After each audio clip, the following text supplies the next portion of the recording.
Hello there, this is Rom Wills coming back at you with yet another podcast. The Suppression of Masculinity. I'm going to tell you what, we live in a dire situation. This is so dire, I know I've done this video about 3 or 4 times before, and it's something that comes up all the time. This is like one of those videos, I'll probably do a follow-up and a follow-up again. And that's because masculinity is being suppressed. It really is. You know, there's actually 3 levels to sexual attraction, right? There are 3 levels. The first level is the physical level, the physical body. You know, whether it's a person's face, arms, legs, whatever. That's the primal thing. We can't get around that, right? And then the second level, that's the charisma part where you actually connect to a person. Now, both of those are still working in this culture. But the third one is so deep, it's almost not worth talking about because it's very suppressed. And that's like natural masculinity or natural femininity, right? And I won't get into the femininity part on this channel. But it really is a suppressed masculinity because we're in a situation where men are forced to behave in a certain way, really to keep order. Because if you had a critical mass of men in this culture who were behaving in a truly masculine way, there's a lot of stuff that wouldn't happen.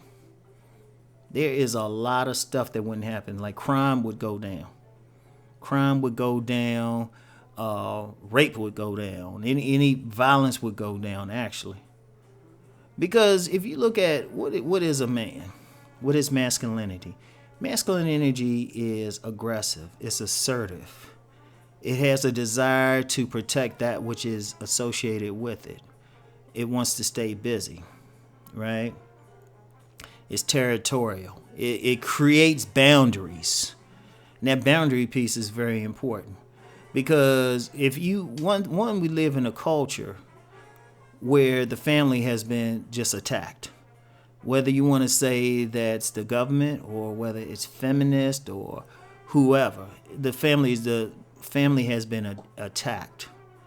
And one of the reasons it's been attacked is different groups. I'm not even saying it's like some nefarious group. That's part of it. Different groups realize a lot of things wouldn't go down if the families were intact.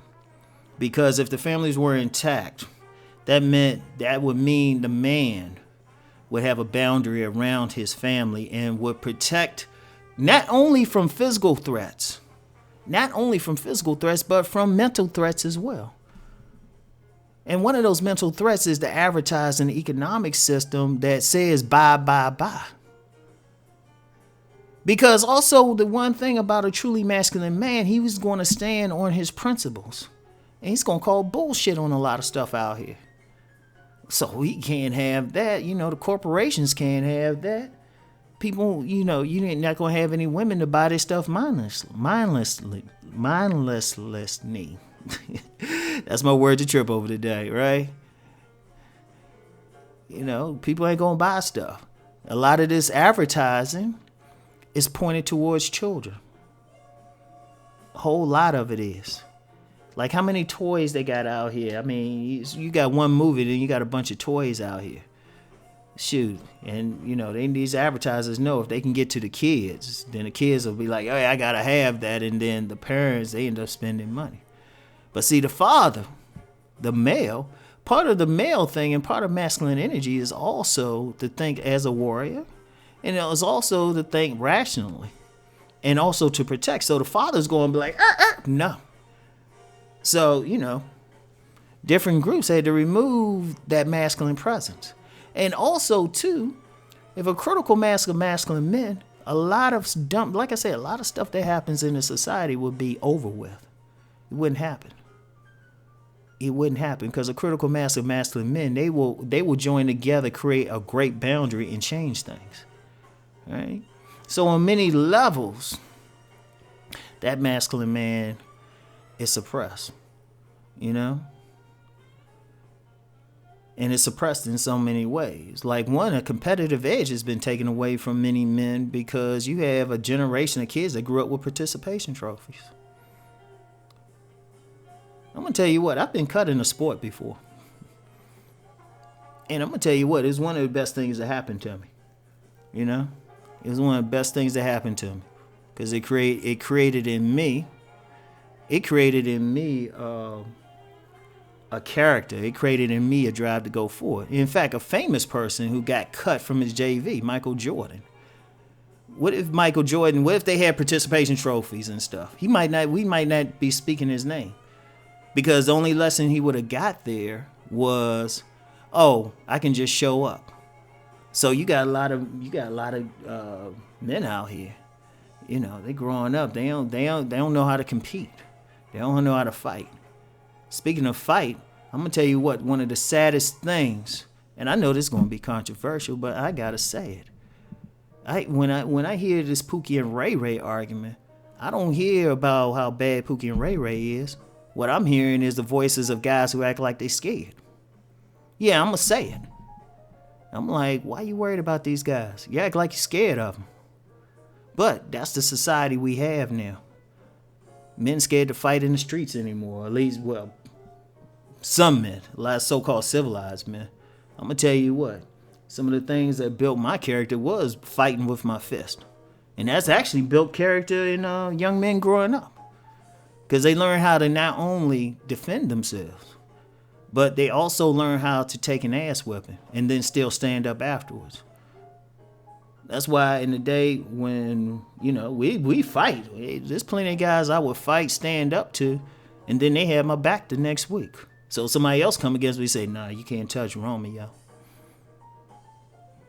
Nah, and they be in there, right?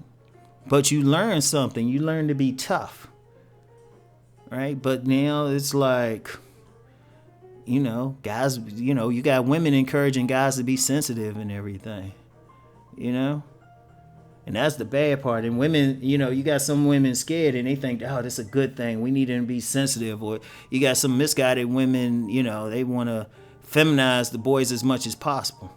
See, here's the problem with that. And I've spoken on this before. While this woman is doing that, and you got one group of women feminizing their sons, there's still some people out there, and shoot, this gets to the Pookie and Ray Rays. Their mothers ain't feminizing them. So you get a problem. You get a big problem, right? So it's like, all of a sudden, though, those same women who feminize their sons, when they need those sons to act like men, it's like, boom. And in fact, I wrote an article for the Negro Manosphere that went viral, broke the site, when I said black women create the men that they come to dislike. And one of the and I don't know if I haven't looked at the article in so long, but it's one thing I see when you have mothers dressing their sons up like little girls. They got earrings on, they looking all fly, got their hair fixed up like a girl, and then wonder why they want to take a girl's place. Then wonder why these young men don't have that strength of character, which is a man, or the emotional maturity, which is a man, emotional control to deal with conflict as a man. Shit, you started him out wrong. And this ain't let me be clear. That was just one example. This ain't to blame women. This is a societal thing. This is societal. And see, a lot of people, you got a lot of people, they, for whatever reason. But here's the thing. You can't suppress a primal force. You can try, but you can't suppress a primal force. It's going to come to the fore no matter what. No matter what, it's going to come to the fore. So, it's coming. It's coming. It'll explode. You only hope it doesn't explode in a negative way. So, anyway, and y'all know I'm going to talk about this again. That's like one of those ones I could probably do a whole video on. And I probably need to bring out my academic side and do something major on that. So, anyway, that was just a brief commentary. Anyway, I'll talk to y'all later. Peace and blessings.